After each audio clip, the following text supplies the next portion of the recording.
Bueno, hola a todos y todas. Soy Adriano Velázquez, soy estudiante de maestría en lingüística en la Universidad Federal de Santa Catarina, en Brasil, y tengo el placer de conducir esta entrevista que es organizada por la Cátedra UNESCO, como pueden ver, la Cátedra UNESCO en Políticas Lingüísticas para el Multilingüismo. Nuestra cátedra es coordinada por el profesor Dr. Gilvan Miller de Oliveira. Y hoy conversaremos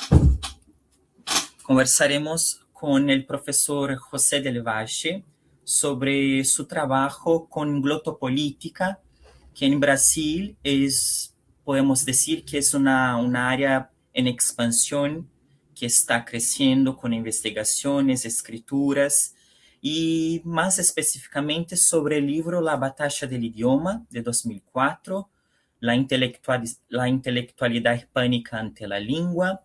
Y para nuestra entrevista nos interesa mucho discutir, profesor, la crítica que el autor, que el profesor Del Valle construye en torno a las instituciones normativas que están frecuentemente asociadas a ideales de regulación, estandarización y autoridad lingüística ante la lengua española, ¿no? Buscamos también comprender cómo estas instituciones participan en la producción y legitimación de ideologías lingüísticas que sostienen proyectos de centralización y homogeneización del español. Ujú. Entonces, es un enorme gusto, un honor y un placer contar con la presencia del profesor Del Valle. Y permítanme hacer una pequeña y breve presentación. El profesor Del Valle es profesor titular de Lingüística Hispánica en la Universidad Pública de Nueva York. Estudió filología en la Universidad de Santiago de Compostela. Realizó su doctorado en Lingüística Hispánica en la Universidad de Georgetown. Y entre los libros que el profesor escribió se encuentran La batalla del idioma, de 2004, La lengua, patria común, ideas y ideologías del español de 2007, Historia política del español, la creación de una lengua 2016, y por último, Lo político del lenguaje, travesía por el español y sus malestares de 2004. Profesor Del Valle, muchas gracias por estar con nosotros y le cedemos ahora la palabra para sus saludos iniciales, ¿sí? Bueno, muchísimas gracias, Adrián. Para mí es un placer estar contigo conversando aquí y participar de este interesantísimo proyecto de entrevistas de la Universidad Federal de Santa Catarina, donde desde hace muchos años se encuentra el profesor Gilvan Miller de Oliveira, un buen amigo y muy admirado lingüista. Así que para mí es un placer estar contigo, estar con ustedes y aquí estoy, listo para contestar en la medida de lo posible todas las preguntas que tú tengas. Muchas gracias, profesor. Entonces, me gustaría empezar, profesor, con preguntas más iniciales del español actualmente, ¿no? Ujú, Sabemos que es una lengua en crecimiento constante en el mundo, muchos ujú, hablantes, muchas variantes del español. Y en Brasil, como yo dije anteriormente, la glotopolítica es un campo en crecimiento. sí. Las personas, los investigadores están se dedicando mucho, produciendo mucho también. Y podemos pensar a la lengua con un enfoque glotopolítico, la lengua como un instrumento político, ¿no? También que revela, orienta acciones de un determinado estado, cuerpo político, frente a poblaciones en un territorio, ¿no? Y en ese sentido, profesor, considerando también este crecimiento de la glotopolítica en Brasil, ¿cómo definirías la glotopolítica? Tú que Ujú. eres un investigador que está en este enfoque hace muchos años, ¿cómo definirías, profesor? Bueno, la glotopolítica para mí es una perspectiva intelectual, ¿m? Es una posición desde la cual se observan fenómenos lingüísticos y fenómenos políticos. Esa posición está alimentada de un trabajo de teorización, es decir, de una serie de conceptualizaciones del lenguaje y de lo político que hacen que ambos sean inseparables. Entonces, para explicarlo un poquito, con un poquito más de detalle, diría que dentro de la perspectiva glotopolítica está, con toda claridad, los estudios tradicionales de política y planificación lingüística, porque estos lo que hacen es analizar el modo en que acciones institucionales afectan el perfil lingüístico de una comunidad. Sin embargo, en la perspectiva glotopolítica también entran los estudios de interacción lingüística en la medida en que estos revelan el modo en que se construyen relaciones de poder a través de la interacción verbal. De la misma manera, pues están incluidos en la perspectiva glotopolítica los estudios sobre estandarización lingüística. Tanto estudios de carácter más técnico, que se dedican a evaluar, calibrar el valor de unas decisiones frente a otras en relación con la elaboración de un estándar, tanto esos como estudios de carácter un poco más interpretativo, podríamos decir, a través de los cuales pues, se analiza el modo en que los procesos de estandarización participan de y son generadores de desigualdades sociales. Entonces ahí tendríamos al menos 3 tipos de trabajo que se llevan haciendo tradicionalmente, que corresponden al ámbito de la política y planificación lingüística, al ámbito del análisis del discurso, del interaccionismo, más bien, y los estudios de de estandarización e ideologías lingüísticas. Añadiría a esto que hay una base teórica detrás de la perspectiva glotopolítica.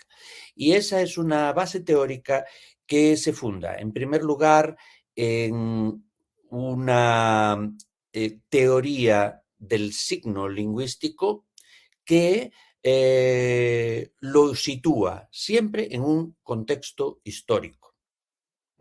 Es decir, los signos lingüísticos, desde la perspectiva glotopolítica, no se constituyen exclusivamente a través de una serie de reglas combinatorias y sustitutorias, sino que se constituyen a través de la implementación en contextos históricos muy precisos de estas reglas. Entonces, esa dimensión formal del signo, tal como está definida en el curso de Lingüística General de Saussure, esa dimensión formal del signo, es inseparable del contexto histórico preciso, de la situación concreta en la cual la forma lingüística se utiliza para la interacción, ¿no? Entonces, ese es un elemento teórico sumamente importante. El signo entendido como una pura forma gramatical no sirve a los cometidos u objetivos de la glotopolítica. Es por ello que adoptamos una teoría del signo vinculada a su permanente producción y reproducción en situaciones concretas. Y esto tiene un corolario, y es que el signo lingüístico siempre es inestable, ¿no? Siempre puede haber diferencias entre lo que yo tengo intención de decir a través de una palabra y lo que tú interpretas cuando yo enuncio esa palabra. Entonces, esa inestabilidad del signo, digamos que se trata de domesticar a través de procesos de normativización y de estandarización. Entonces, lo que hace la glotopolítica es mirar, analizar esos procesos de normativización, de estandarización en los casos en los cuales la normativización se manifiesta de esa manera, analizarlos en relación con el modo en que participan de la producción o reproducción de relaciones de poder, ¿no? Y desigualdad social.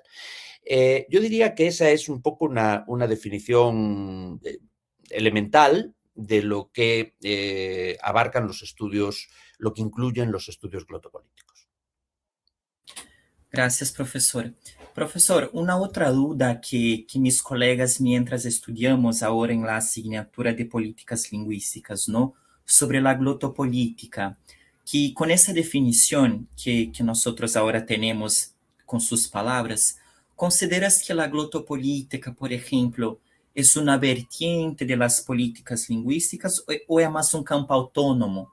Y también cómo se posiciona la glotopolítica en la interfaz con el análisis del discurso, por ejemplo, ¿no?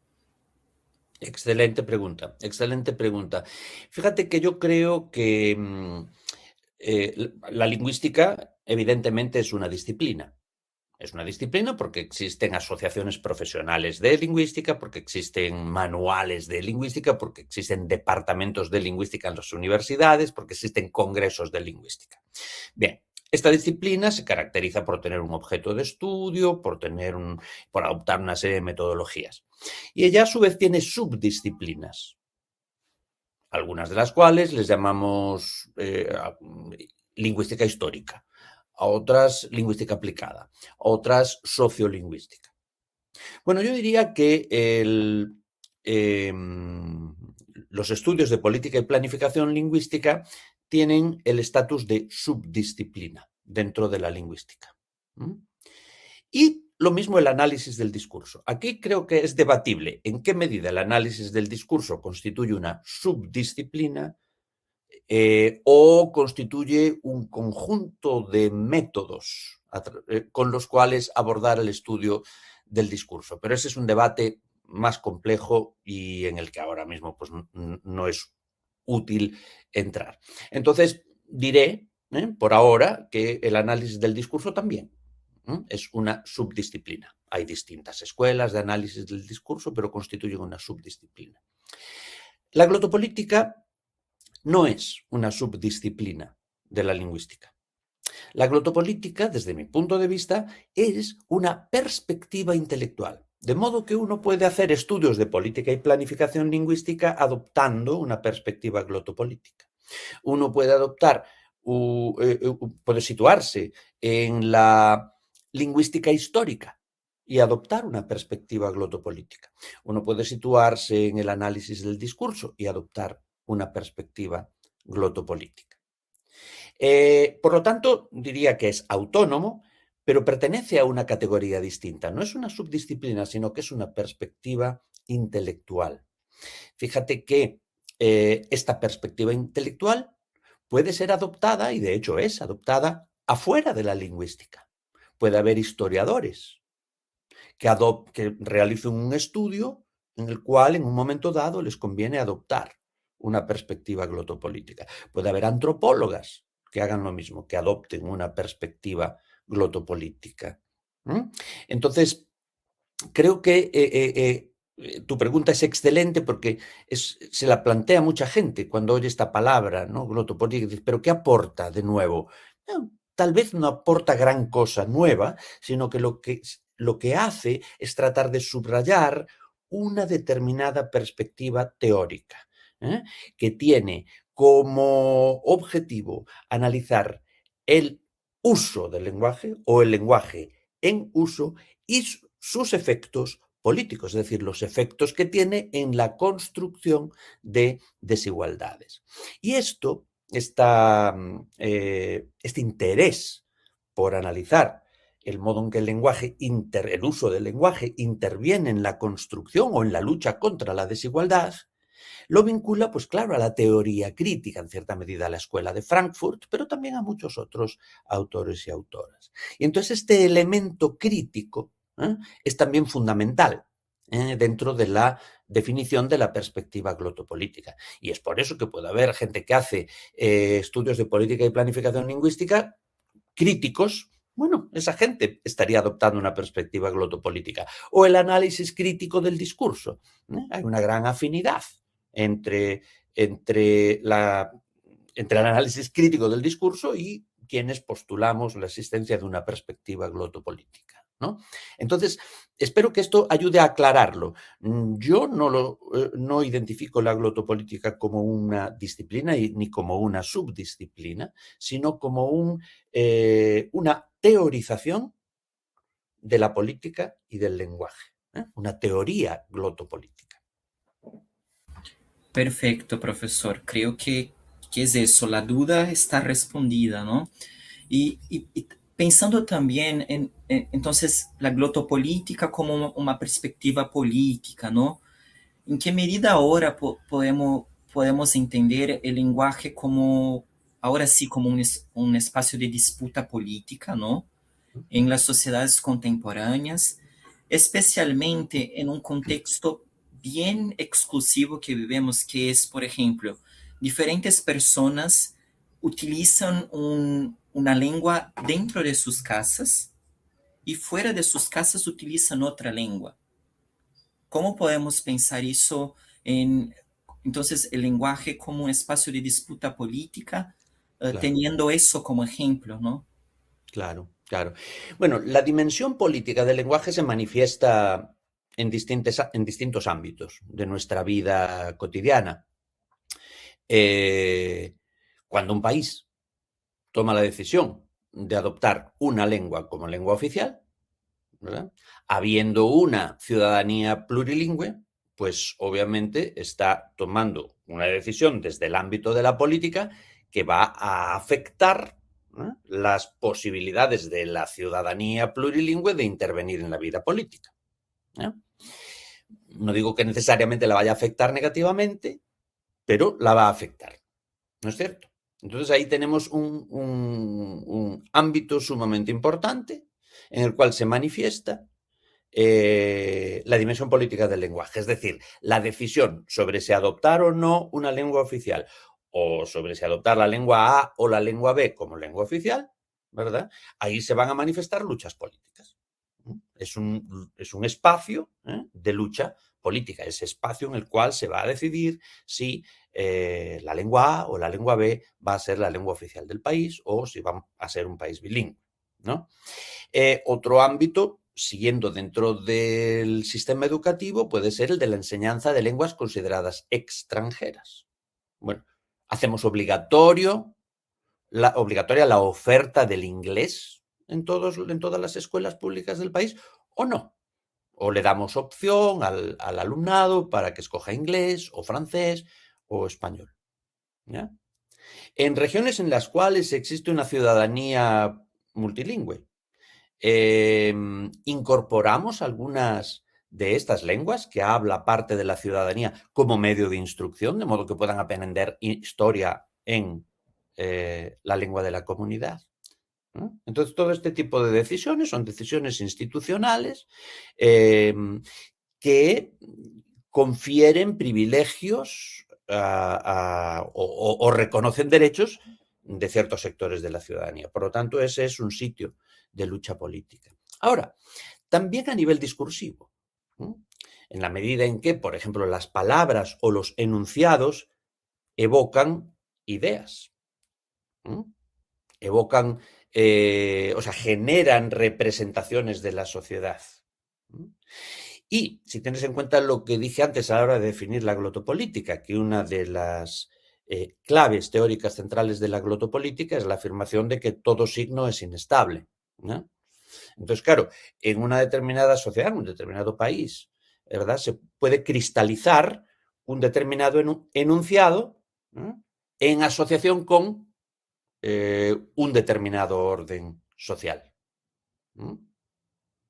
Y entonces, claro, ese signo que se ha constituido con un enunciado que evoca un determinado orden social, pues puede ser objeto de disputa. Voy a poner un ejemplo. En una campaña política aquí en España, ¿eh? Que tiene lugar justo cuando se está terminando la pandemia de COVID, una de las disputas está entre si dejamos que se abran los bares o todavía no dejamos que se abran los bares. Los partidos de derechas son partidarios de abrir los bares. Los partidos de izquierdas, como más prudentes, son partidarios de mantenerlos cerrados un periodo, un periodo mayor. Bueno, el eslogan político que va a crear un partido de derecha es libertad o comunismo, asociando la libertad a la cerveza. ¿Eh? Y obviamente la palabra comunismo ya de por sí es un signo, ¿verdad? Que evoca toda una serie de formas de organización social. Entonces ahí tenemos otro ejemplo, ¿no? El eslogan político es un sitio privilegiado donde ver las disputas eh, políticas que se libran en torno al lenguaje. Y muchas de estas son disputas en torno a estos signos, ¿verdad? A estos enunciados o palabras que evocan automáticamente un determinado orden social. Y ahí, ¿verdad?, está la lucha política, porque va a haber quien se beneficie de esa asociación creada por el signo y habrá quien al verse perjudicado por esa asociación, ¿verdad?, quiera quebrar, aprovechar la inestabilidad del signo para quebrarlo, ¿no? Y para generar nuevas significaciones. Imagínate tú un militante, una militante de un partido comunista que siente que en su país la palabra comunismo está asociada a Stalin y a las purgas de Stalin. Va a tener que esforzarse porque la palabra comunismo pase a tener otro tipo de asociaciones y no ser asociada con el estalinismo y el asesinato de miles de personas, ¿no? Entonces, estos son un par de ejemplos de los sitios en los cuales la lucha política se libra a través del lenguaje. Gracias, profesor. También, profesor, ahora que hablamos un poco sobre también ejemplos de la sociedad, lo que aconteció en la pandemia, ¿no? Y considerando todavía el enfoque glotopolítico, ¿no? En España, por ejemplo, ¿podrías comentar si actualmente hay políticas lingüísticas que evalúes como más productivas o más problemáticas, ¿no? Especialmente en lo que respeta a lengua, sociedad, poder, este tripé, ¿no? Sí, sí. Bueno, vamos a ver, ya que me pides que hable del caso español, pues me centro ahí. En España tenemos, por un lado, un orden lingüístico oficial que está establecido por la Constitución de 1978. Este establece que el español es la lengua oficial de todo el territorio del Estado y todos los españoles tienen la obligación de conocerlo y el derecho a usarlo, ¿ya?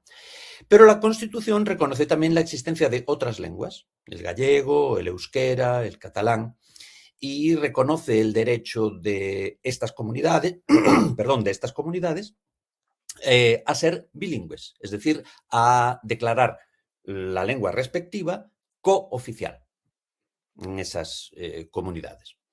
Bien, entonces ese es un arreglo que con cambios y disputas y transformaciones en cada una de las comunidades de manera diferente, pues ha persistido desde el año 78 hasta la actualidad, ¿ya?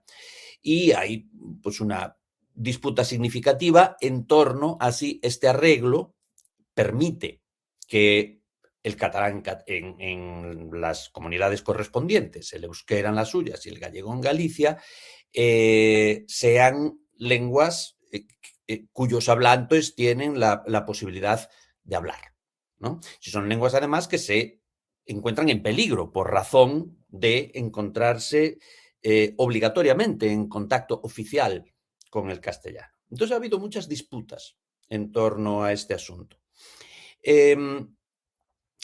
Yo tengo opiniones personales y si quieres te las doy, no tengo ningún inconveniente en expresarlas, pero tal vez no sean tan interesantes mis opiniones personales con respecto a si este arreglo político-lingüístico va a conducir a frenar la pérdida del catalán, del euskera y del gallego, o por el contrario va a ayudar a revitalizarlo. Pero bueno, lo que me interesaba señalar es que eso existe. Hay algo que encuentro incuestionable y es que gracias a la oficialización del gallego, del euskera y del catalán en las comunidades respectivas, se han constituido, desde los años 80 hasta la actualidad, sistemas culturales que son relativamente autónomos del sistema cultural que opera en castellano o español, ¿ya? Entonces, esto yo lo encuentro positivo. ¿Por qué? porque diversifica la producción cultural. O digamos que crea condiciones para que se diversifique la producción cultural. Que haya condiciones para que se diversifique no quiere decir que se diversifique. Es más, la producción cultural puede ser brutalmente homogénea por más que se produzca en castellano, en gallego, en euskera y en catalán. Pero digamos que sí que se crean focos de poder cultural múltiples dentro del territorio del Estado, dentro de España. Y eso yo lo considero positivo. Yo creo que crear condiciones para diversificar la distribución del poder cultural, bueno, eso es mejor, es más democrático que un sistema cultural altamente centralizado. Entonces, en este sentido, el plurilingüismo español ofreció estas oportunidades. Ahora, si tú me preguntas si las políticas lingüísticas de promoción del catalán, del euskera y del gallego tuvieron algún efecto en la economía política de la lengua, es decir, si hubo algún tipo de beneficio socioeconómico para grupos poblacionales significativos, como resultado de la implementación de estas políticas, mi opinión es que no. ¿Verdad? Que fueron unas políticas que se diseñaron de acuerdo a los modelos de estandarización que se crearon en Occidente, digamos, a partir del siglo XIX, sobre todo, ¿no? Y a lo largo del XX mayormente, y que se crearon en contextos en los cuales no había una preocupación particular porque las políticas lingüísticas resultaran en una redistribución social de la voz y en una redistribución social de la riqueza. ¿Ya? Entonces, el panorama, digamos, la economía política de las lenguas en España no creo yo que haya cambiado significativamente como resultado de estas políticas lingüísticas. Al final, la clave está en quién tiene acceso al estándar. ¿Verdad? En una comunidad se crea una lengua estándar, ¿vale?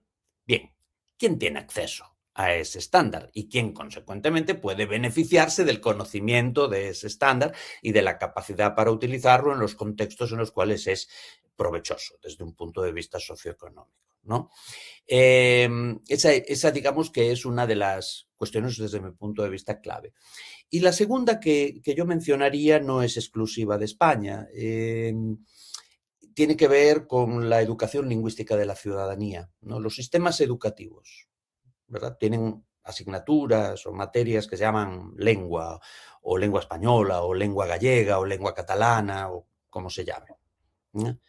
Y bueno, y a través de estas asignaturas o de estas materias en las escuelas es que le proporcionamos a la ciudadanía un conocimiento metalingüístico, ¿no? Es decir, queremos no solo que sepan hablar, porque hablar se aprende hablando, ¿verdad? Sino que queremos que sepan sobre la lengua. ¿No? Bueno, pero esos saberes metalingüísticos, esos saberes sobre la lengua que se aprenden en las escuelas, están fundamentalmente orientados ¿a qué? A que reconozcan el estándar e idealmente que sean capaces de utilizarlo. ¿Ya? Esto, por supuesto, sabemos que va a variar extraordinariamente dependiendo del nivel socioeconómico del alumnado, de las familias del alumnado y de las condiciones materiales en las que se desarrolla la enseñanza en una escuela pública, en una escuela privada, en una escuela pública de tal zona versus una escuela pública de tal otra zona, ¿no es cierto? Entonces, claro, yo considero que esa educación lingüística, tal como se concibe en la actualidad en la mayor parte de los sitios, es obsoleta. Ya nunca funcionó, ¿verdad? Es producto, obviamente, de una determinada modernidad, ¿verdad? Hay unas necesidades que genera la revolución industrial, hay unas necesidades que genera el nacionalismo decimonónico y bueno, los sistemas educativos se diseñan bueno, en función de las necesidades del capitalismo en la fase de desarrollo en la que se encuentra. Y yo creo que si el argumento liberal, ¿no? De que crear una lengua estándar y enseñársela a todos los niños lo que hacía era igualarlos, ese argumento es a todas luces falso, ¿no? Ese proyecto, si efectivamente hubiera existido en algún momento, fracasó rotundamente. En la actualidad ya estamos ante una ecología comunicativa completamente distinta. Entonces, esa idea de que la educación lingüística de la ciudadanía, cuando son niños y niñas, se base en enseñarles la gramática de la lengua estándar, me parece que es un Australopithecus o lo será muy pronto. Entonces, yo diría que es necesario repensar la educación lingüística, que es importante que la ciudadanía sepa en relación con el lenguaje para poder ser una ciudadanía autónoma, una ciudadanía libre, una ciudadanía comprometida. Esas son las preguntas que yo creo que hay que hacerse. Sí. Profesor, ahora que hablamos un poco de estandarización, ¿no? Cuando leí su libro y ahora escuchándote, en tu obra problematizas mucho el papel de instituciones normativas, ¿no? Con ejemplos, con argumentos. Y tenemos, por ejemplo, la RAE, ¿no? Que siempre participó en la construcción y legitimación de ideologías lingüísticas. Me gustaría saber hoy, el escenario de hoy, ¿no? A la luz de las transformaciones ocurridas desde 2004, el año que el libro fue publicado. ¿Cómo evalúas ese papel de hoy? ¿Se mantiene? ¿Se reconfigura? ¿O también puede se intensificar, ¿no? Sí, ¿Qué puedes decir? sí. Bueno, la Real Academia Española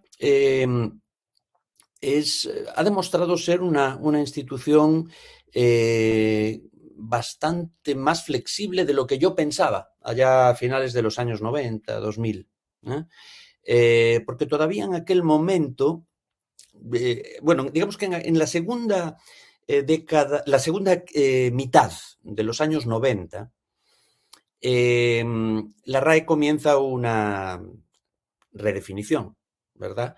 El liderazgo de aquella época, muy inteligentemente, cobran conciencia de que una institución integrada por un grupo de señores mayores que se dedica a proteger la pureza de la lengua española carecía de sentido. Eso podía tener un sentido en el siglo XVIII, podía haberlo tenido en el siglo XIX, tal vez en el XX, pero el hecho es que reconocieron ya a finales del siglo XX que eso no tenía sentido. En aquel contexto, también muy inteligentemente, leyeron cuál era el estado en el que se encontraba España, ¿no? A finales del siglo XX, y cómo podían convertirse en una institución al servicio de los intereses de esa España, ¿no? Y claro, ese periodo, ¿no? Es un periodo sumamente interesante porque es un periodo en el cual se empieza a organizar en España todo un aparato de diplomacia cultural exterior. Todo un aparato para la promoción del poder blando de España. Y esto no lo hace solo España, esto lo hacen todos los países, evidentemente, ¿no? Y entonces, claro, esto es lo que da lugar a la creación del Instituto Cervantes y a la organización dentro del Ministerio de Asuntos Exteriores principalmente, pero también en otros ministerios, educación, economía y comercio, cultura, en el diseño de una serie de políticas culturales orientadas a promover el poder blando de España. ¿Ya? Entonces, la RAE, yo creo que muy inteligentemente, le vio sentido a su existencia dentro de ese proyecto, ¿no? Dentro de este proyecto de promoción del poder blando de España, digamos, de diplomacia exterior. Entonces, podríamos decir que la RAE se incorporó a la glotodiplomacia, ¿no? El giro que dio la Real Academia Española en ese periodo, a finales del siglo XX, fue un giro hacia digamos, del purismo normativo hacia la glotodiplomacia. ¿Y por qué hace eso? Claro, porque la Real Academia Española tiene desde siempre en su existencia, pero sobre todo desde finales del siglo XIX, una red de contactos en todos los países hispanohablantes. Puesto que fue a finales del siglo XIX cuando desde la RAE, desde España, se empezó a promover y con iniciativa de intelectuales, de letrados latinoamericanos, de hecho la iniciativa original surge de Colombia, pues empiezan a crear academias correspondientes. Entonces la academia, la RAE, tenía ya una infraestructura institucional, ¿eh? Que permitía promover, pues, una de las ideas que a España le interesaba promover en ese momento, que era la de la hermandad panhispánica, ¿no? Esta es una ideología, ¿no? O sea, es un ideal, digamos, ¿no? La palabra ideología es tan compleja. Pero bueno, es un ideal que parte de una base muy simple y muy constatable, y es que, bueno, quienes hablamos español tenemos, digamos, ahí un potencial de base comunicativo para construir relaciones, ¿no? Sin idealizar esta idea de que las lenguas sirven para entenderse, porque las lenguas sirven para entenderse tanto como para insultarse y pelearse, ¿no? O sea, tampoco hay que idealizarlo. Pero digamos, partiendo de esa idea, de decir, bueno, ya que hay la misma lengua, pues veamos, ¿no? Qué tipo de colaboraciones podemos construir. Claro, el ideal panhispanista, tal como se articula desde España, ¿no? Es un ideal que está muy nutrido de ideas coloniales. Está nutrido de unas ideas sobre el cómo ha de proceder la relación que están clarísimamente ancladas en relaciones de tipo colonial. Y todas las imágenes que se utilizan, ¿no?, para representar esta maravillosa comunidad y armónica comunidad panhispánica son imágenes que tienen una fuerte impronta colonial. Y eso es lo que yo trabajé bastante en aquel periodo, ¿no?, desde finales de los 90 y a lo largo de los 2000, de los primeros 2000, que era más bien, mi intento en aquel momento era tratar de visibilizar la duplicidad de ese discurso. Es decir, a ver, ojo, ¿no? Porque muy bien, sí, yo me he beneficiado del español toda mi vida, yo tengo grandes redes de contactos y de amistades en América Latina en buena medida como resultado de que hablamos español, pero atención, porque esta representación de la unidad lingüística que se está haciendo desde estas instituciones hay que entenderla en un contexto histórico muy preciso y como parte de una iniciativa institucional ligada a la glotodiplomacia, a la diplomacia cultural y a las relaciones internacionales de la España de finales del siglo XX y principios del XXI.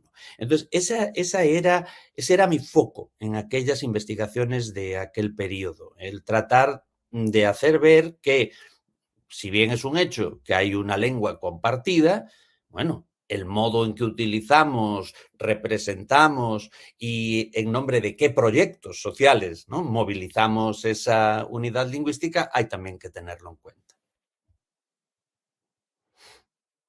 Sí. Profesor, hablaste un poco sobre este discurso panhispánico, ¿no? Que se suele presentar, por ejemplo, el español como una lengua compartida por muchos países, ¿no? Pero podemos pensar que no siempre implica, eso no quiere decir que implica una distribución igual de autoridad, ¿no? Y, por ejemplo, hoy nosotros vivimos en una era con expansión de los medios digitales, las plataformas, por ejemplo, de reproducciones de canciones, la música latinoamericana. Pienso, por ejemplo, en la proyección del español latino con el cantante Bad Bunny, ¿no? Que abrió el show de Super Bowl. Entonces, algunas variedades de español latinoamericano, por ejemplo, alcanzan una enorme circulación global. Y tenemos, quiero hacer una conexión con el portugués, por ejemplo, que en portugués se reconocen más de un centro normativo, ¿no? Entonces, el portugués es una lengua pluricéntrica en el sentido que tenemos la norma de, Brasil, de portugués de Brasil, la norma de portugués de Portugal, la norma de portugués de Angola, ¿no? Y me gustaría saber si consideras que, por ejemplo, el español avanza hacia un modelo realmente pluricéntrico en la práctica, no solo en la teoría, o que todavía mantiene una forma, todavía mantiene una forma de pluricentrismo jerarquizado, ¿no? Sí, sí, sí. Ya, muy, muy buena pregunta y muy importante. A ver, la respuesta corta es que se mantiene un pluricentrismo jerarquizado. Esa es la respuesta corta. Entonces, ahora por desarrollarla un poquito más y por darle un poquito más de carne a, a la cuestión. El español es una lengua, desde un punto de vista, digamos, dialectológico, es una lengua pluricéntrica, porque claro, si tú te ubicas en Argentina, vas a ver que ahí hay todas unas dinámicas normativas en las cuales las variedades chilenas y las variedades españolas y las variedades mexicanas, bueno, juegan un papel, están ahí entre alguna gente, para alguna gente, pero juegan un papel secundario. Ahora existe una pirámide normativa dentro de la propia Argentina. Lo mismo ocurre dentro de Chile, lo mismo te va a ocurrir en Colombia y lo mismo naturalmente ocurre en España, ¿no? Entonces el español es una lengua pluricéntrica porque es un artefacto cultural reconocido como heterogéneo, internamente heterogéneo. Entonces, claro, las políticas lingüísticas de las instituciones, claro, apuntan a que a controlar esa heterogeneidad, ¿no? Entonces, claro, esa heterogeneidad se puede controlar a nivel, digamos, gramatical, es decir, tratando de que los usos lingüísticos no se dispersen excesivamente, ¿no? Eh, y eso, digamos que ya desde hace décadas no es un problema, ¿verdad? Digamos, la economía de la comunicación moderna se presta a que obviamente existan variedades dialectales que se usan en ciertos espacios y que difieren considerablemente de variedades dialectales de otros espacios, pero que, digamos, esa pirámide lingüística, ¿no?, que constituye ese artefacto que es la lengua española, hacia arriba exhiba un grado de homogeneidad importante. Bueno, pero más allá de esta homogeneidad formal, a mí me parece que lo que está en juego, sobre todo desde finales del siglo XX y en lo que va del XXI, es el control simbólico de esa unidad lingüística, ¿no? Entonces, claro, lo que a mí siempre me ha parecido necesario subrayar, ¿no?, es que instituciones como la Real Academia Española, como el Instituto Cervantes, como las academias de la lengua española en América Latina, como muchas instituciones latinoamericanas también, reproducen esta representación de la lengua española como la lengua constitutiva de una comunidad panhispánica. Y lo hacen en contextos institucionales y en contextos prácticos en los cuales es muy evidente que quien se beneficia de la constitución de esta comunidad panhispánica, de esta unidad, bueno, es un determinado orden socioeconómico.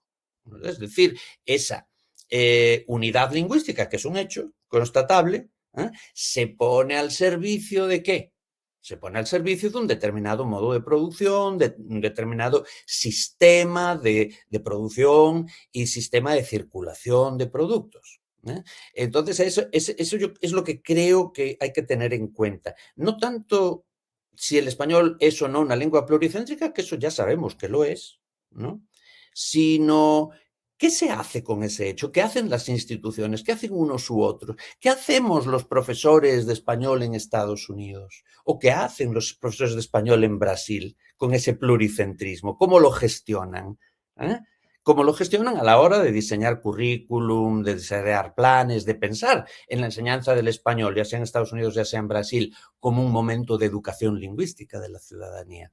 Eso es lo que a mí me parece más importante. Entonces, estamos ante lenguas pluricéntricas, es decir, son artefactos culturales y se han construido como artefactos heterogéneos y pluricéntricos, pero claro, se acaban revelando jerarquías internas dentro de ese pluricentrismo que son resultado de ¿qué? Bueno, de la instrumentalización política y económica que se hace de esa unidad.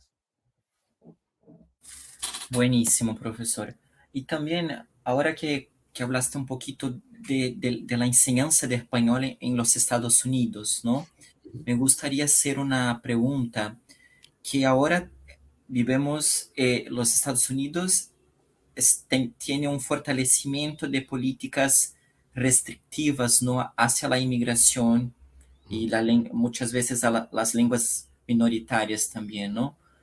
Me gustaría saber cómo interpretas entonces el papel del español en este contexto actual y el español tiende a fortalecerse como una lengua de resistencia en los Estados Unidos o no, ¿no? ¿Sí? Mm, ¿Es una lengua de resistencia o cómo está la enseñanza de español en los Estados Unidos? ujú, ujú. Bien, muy buena pregunta y muy difícil, ¿eh? Es un tema extraordinariamente complejo y vamos a ver, déjame tratar de darte una respuesta más o menos ordenada. Ah, el español es una lengua minorizada en Estados Unidos. Desde el punto y hora en que está asociada en el siglo XIX con gente pobre, ¿verdad? De los territorios que Estados Unidos le quita a México. Entonces, sobre esa población hispanohablante o hablante de lenguas originarias también, ¿verdad? Aparece todo el aparato del Estado y la colonización estadounidense, ¿no? Entonces, claro, los pueblos indígenas originarios, imagínate, la colonización española primero y la estadounidense después. Bueno, entonces son evidentemente lenguas entre las cuales se encuentra el español, en este caso, que quedan ubicadas en una marginalidad dentro de esa estructura que es el país, Estados Unidos, ¿no? En la medida en que es una lengua ubicada en esos márgenes y que está asociada a un determinado grupo étnico-racial, es también una lengua racializada. Entonces, claro, la idea de español en Estados Unidos no es la que tienen los señores y señoras de la Real Academia Española aquí en España. La idea del español en Estados Unidos es la idea de una lengua que habla un grupo étnico marginal y una lengua que lo que hace es precisamente mantenerlos en esa marginalidad, ¿no? Entonces, ese es un asunto muy importante. Entonces, en la medida en que, claro, que es una lengua empujada por las propias estructuras hacia los márgenes, claro que es una lengua que tiene el potencial de ser lengua de resistencia. Entonces tiene ese potencial y hay ocasiones en las cuales se moviliza como una lengua de resistencia. Y hay muchas instancias, ¿verdad? Desde una interacción, yo que sé, en un bar o en la calle o así, en la que se acude al español como una forma de ubicarse frente a otros, ¿verdad? Y ahí puede estar un hablante movilizando el español como una resistencia a una determinada situación, a las dinámicas que se dan en una determinada situación. También lo puede ser a nivel institucional, ¿no? En un determinado estado donde se reivindica la enseñanza del español, donde se reivindica una educación bilingüe, es decir, una educación en la cual el español se ha utilizado como medio de instrucción para los estudiantes de origen latinoamericano, por ejemplo, ¿no? Entonces tiene ese potencial de servir como lengua de resistencia tanto en situaciones muy concretas como en luchas políticas un poco más amplias. Me parece que el espectáculo del Super Bowl al que aludiste, que protagonizó Bad Bunny, nos muestra un ejemplo de cómo aquí un artista multimillonario, y me alegro mucho por él, como aquí un artista multimillonario, pues moviliza el español, ¿verdad? Con, con un halo o con un cierto elemento de lucha política. Eh, Esto es lo que... Hasta ahí llega mi entusiasmo con el potencial político del espectáculo del Super Bowl. Encontré que fue un momento valioso, en el sentido de que pudiera haber tenido un efecto favorable a la percepción de la lengua española por parte de los estadounidenses de origen latinoamericano y tal vez, entre otros estadounidenses, no de origen latinoamericano. Pero bueno, no hay que olvidar lo que es el Super Bowl, que es un gran espectáculo obsceno, eh, propio de la degradación absoluta del deporte en la era del capitalismo. Y perdón que sea tan crudo, pero así lo veo. Perfecto, muchas gracias, profesor. Es eso, la propuesta es esa, ¿no? Respuestas reales que, que, que son de personas que viven, que están mirando lo que está aconteciendo, ¿no? Uh -huh, uh -huh, Eso. uh -huh. Profesor, tengo más una pregunta que sobre los Estados Unidos, ¿no? Por ejemplo, eh, como la televisión ahora actualmente, ¿no? Entonces tenemos, por ejemplo, la CNN, ¿no? Se observa el uso de variedades más neutras del español para las noticias, para los programas en vivo, ¿no? Me gustaría saber cómo interpretas este fenómeno también. ¿Podemos pensar que es una reconfiguración o o es para dejar más claro a las personas? ¿Qué se pasa con eso, no? Ya, ya. ¿Me escuchas bien? Perfecto. Bien, pues mira, no, no, es decir, no en respuesta a si está surgiendo un español neutro, porque no existe tal cosa. No existe ninguna variedad neutra de las lenguas. ¿Qué significa que sea neutra? ¿No?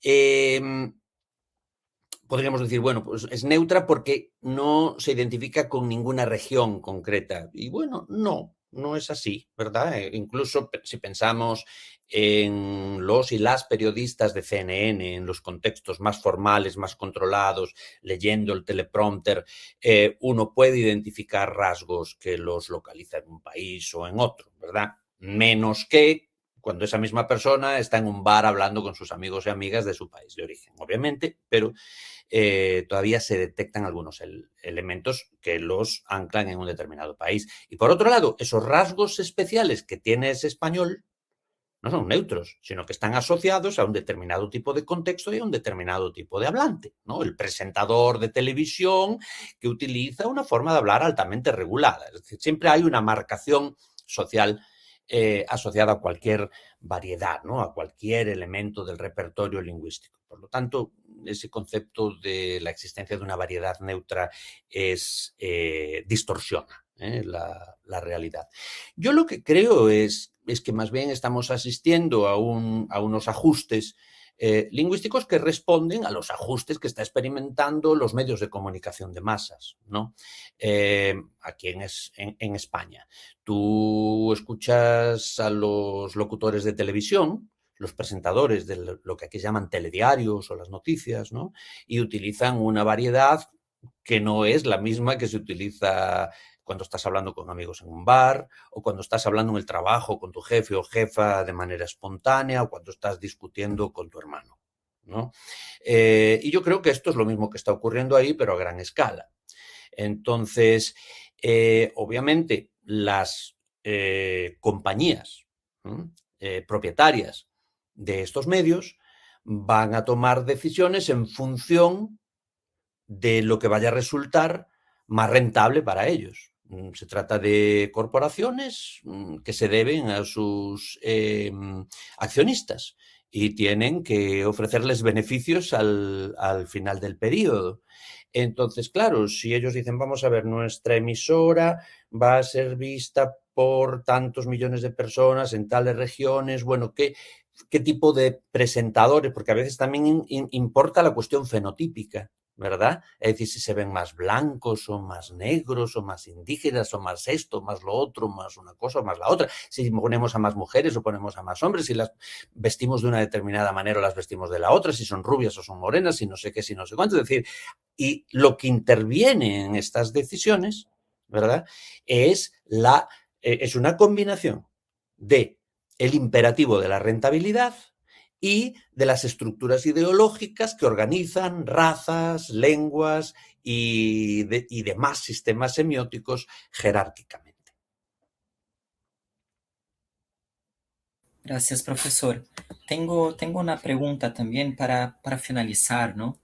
Que ahora, considerando el aumento del plurilingüismo en grandes centros urbanos, ¿no? Tengo como ejemplo la ciudad de Barcelona, que tenemos, por ejemplo, más de, más de 100 lenguas habladas por día, ¿no? Es una circulación de múltiples lenguas y prácticas.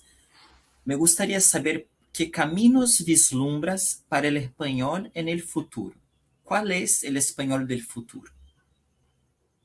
Uy, Guardaste la pregunta más difícil para el final, Al final. porque, porque, claro, yo soy un simple sociolingüista, no soy un... va a haber que sacarle el tarot al español. Mira, no lo sé, Adrián, no lo sé. Eh, pero lo que te puedo decir es que desde mi punto de vista estamos viviendo una revolución radical de la ecología de la comunicación. Y creo que ya es la tercera vez en esta entrevista que uso ecología de la comunicación, porque es un tema que me anda dando vueltas en la cabeza. Pero digamos, las condiciones de producción del lenguaje están cambiando de manera radical y el factor principal es la tecnología digital. Y todo este conjunto de tecnologías que se llaman inteligencia artificial. Entonces, se están creando condiciones de producción lingüística absolutamente nuevas, sobre las cuales no sabemos casi nada. ¿Verdad? Hay una serie de ingenieros que están tomando las decisiones. Todos estos ingenieros e ingenieras trabajan para un grupito de tecnooligarcas.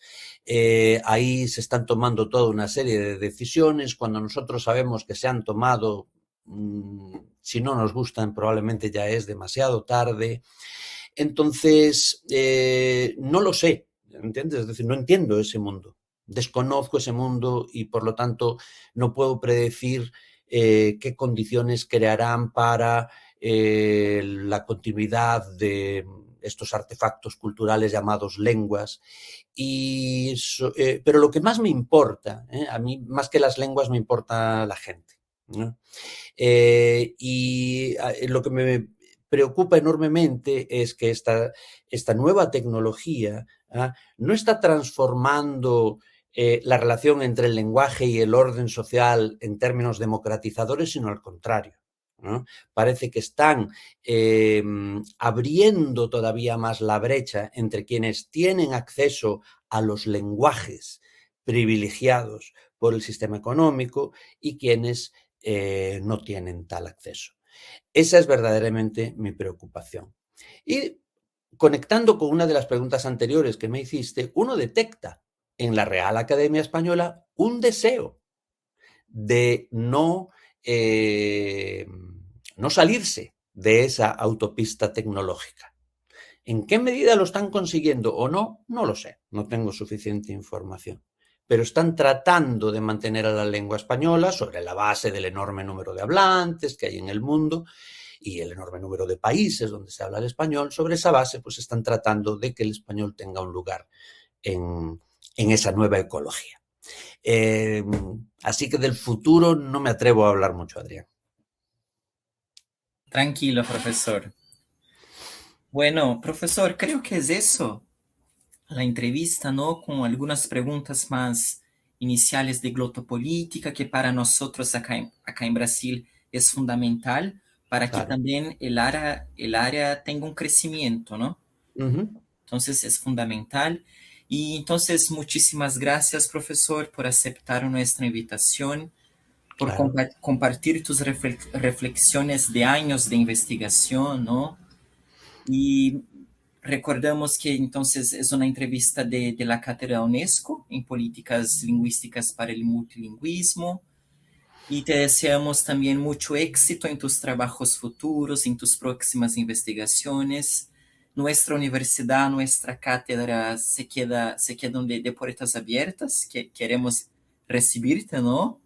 Y Muchas para gracias. nuevos diálogos, intercambios. Entonces, muchas gracias, profesor. Muchas gracias. Muchísimas gracias, Adrián. Ha sido un placer conversar contigo. La hora se pasó volando Volando. y verdad que sí. Y nada, confío en que efectivamente volvamos a conversar, sigamos con esta conversación e iniciemos conversaciones nuevas. Muchísimas gracias a ti, a tus compañeros y compañeras. Gracias.